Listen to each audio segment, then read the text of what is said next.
Hola mes amis. I just wanted to come on here and really quick give you guys an update to my family's 23andMe African diaspora community thingy. So I'm a little late to the party, but I have been meaning to do this. So 23andMe updated the African diaspora to include Louisiana Creole communities because Louisiana Creole wasn't a thing that was previously detectable on 23andMe. So that's why I used to, for people who were Creole or thought they might be Creole, I used to suggest they do Ancestry because Ancestry had the Louisiana Creole communities. Well, now 23andMe has them, and I actually prefer the way that 23andMe does it because it distinguishes Louisiana Creole communities as their own. Like, it can tell the difference and distinguish it as its own separate community, whereas, Ancestry doesn't single it out the way that 23andMe does. So it doesn't mix it in with other groups. It's just strictly Louisiana Creole. So yeah, I want to show you guys me, my mom, my grandma, my daughter, our communities, because if you've seen before, I made that video showing all four of our 4 generations of 23andMe DNA results. So I just want to follow up on that and show you guys this new community update for all 4 of us. So I'm going to start with my grandma, and if you remember on our last DNA video, I said how she was half Nicaraguan, half African-American, and that she wasn't Creole, but me, my mom, and my daughter were because my mom's dad is Creole.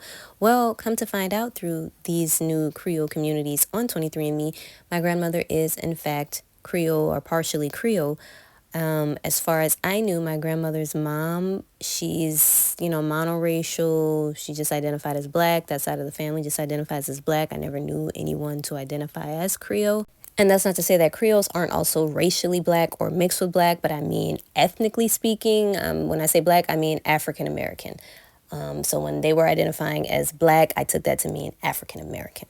Though ironically, I did recently run across a Facebook post of my grandmother's aunt, so my grandma's mom's sister, with a family member referring to her as a Creole lady, a beautiful Creole lady. And I was like, okay, I never knew anyone on that side of the family identified as Creole at all. And maybe it's because they're not mixed on that side, so they weren't as open about saying it. I don't know. But whatever the case, my grandmother does have Creole communities in the African diaspora here on 23andMe. So that is new information for me. She actually has no African American communities, which is surprising to me given I thought my great-grandmother was a non-Creole African American. So next we'll go over to my mom, and as you can see, she has the same Creole communities as my grandma, which are Creoles from St. Landry, Evangeline, and Acadia parishes, as well as river parishes and greater New Orleans Creoles, which makes a lot of sense because my mom's from New Orleans, both her parents are from New Orleans, both her grandmothers are from New Orleans, and most of their parents were from New Orleans. We have a very New Orleans lineage.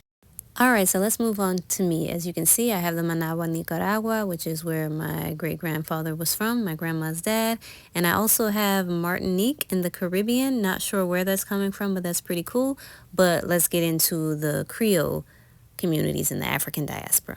So like my mom and grandma, I have the Creoles from St. Landry, Evangeline, and Acadia parishes, and I also have the river parishes and greater New Orleans Creoles.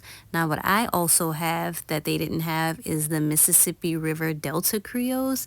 I'm not sure exactly where that's coming from, but yeah, so me, my mom, and my grandma, we have all Creole communities. Well, I mean, of course, outside of Nicaragua and the other things that aren't in America. Alrighty, last but certainly not least, my daughter. So she has the river parishes and greater New Orleans Creoles, like me, my mom, and my grandma. But she also has Creoles of Cajun country, which none of us have, so that's interesting. And then she also has Piney Woods, Mississippi African Americans, which I assume is coming from her father's side. All right, you guys, so that was our 23andMe African Diaspora update. I hope you enjoyed it. I hope it was informative. Let me know in the comments if you guys have seen your updates. Have you noticed anything new or different? Are there any Creoles out there who notice that this is a thing now, that, now Creoles are recognized at the genetic level by Ancestry and now by 23andMe. It's just very exciting to know that our heritage, our ethnic group, is being recognized, even at the genetic level by all these reputable companies. People are starting to get it through their heads. It's a beautiful thing. But yeah, so let me know your thoughts in the comments down below, and I'll talk to you guys later. Au revoir.